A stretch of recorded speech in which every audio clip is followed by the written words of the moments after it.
വെച്ചോ. അവനെ നീ തോക്കിന്റെ സാധനം വാങ്ങിക്കാൻ പോയപ്പോഴേ അവിടെ മെഡിക്കൽ കോളേജിന്റെ ഫ്രണ്ടിൽ വെച്ച് നിന്റെ ഇളയ അനിയത്തിയെ ഞാൻ കണ്ടു. അയ്യോ എന്റെ ദൈവം, നിങ്ങൾക്ക് അറിഞ്ഞാ ഞാൻ രണ്ടാമത്തെ മോള് ഗർഭിണിയാ. അവളെ പ്രസവത്തിന് അഡ്മിറ്റ് ചെയ്ത്. എന്റെ കൊച്ചിന്റെ അടുത്ത് എനിക്ക് പോകാൻ പറ്റില്ല. ഇത് ആരോട് പറയണ്? എടി പ്രസവാദി കയറി അവളെ കണ്ടിട്ടല്ലേ ഞാൻ വരുന്നത്. എന്റെ കൊച്ചിനെ കണ്ടു. എന്നിട്ട് എന്റെ കുഞ്ഞിന് അങ്ങനെ ഉണ്ട്. കുഴപ്പമൊന്നുമില്ല. പെയിന് വന്നും പോയൊക്കെ ഇരിക്കണം. അവനെ പ്ലെയിൻ വന്നും പോയി നെടുമ്പാശ്ശേരി എയർപോർട്ടോ. എടി പെയിൻ വേദന. പിന്നെ അങ്ങനെ പറ. പിന്നെ ഞാൻ ഡോക്ടറെ കയറി കണ്ടേ. എന്ത് പറഞ്ഞു? എന്ത് ഞങ്ങളതാ എന്റെ കുടുംബത്തിൽ കാത്തിരുന്നുണ്ടാവുന്ന ഒരു കുഞ്ഞാ ഭാവാനേ.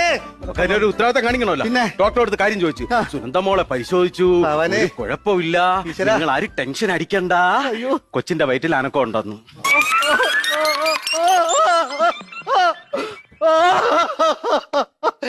എന്റെ അനിയത്തിയുടെ കൊച്ചിന്റെ വയറ്റിൽ അന്നാക്കോണ്ടേ. എന്റെ കൊച്ചിന്റെ വയറ്റിൽ അന്നാക്കോണ്ടേ. എവിടെല്ലാം നേരത്തെ നേർന്ന് എന്തെല്ലാം ഉരുളി കമത്തി എന്നിട്ട്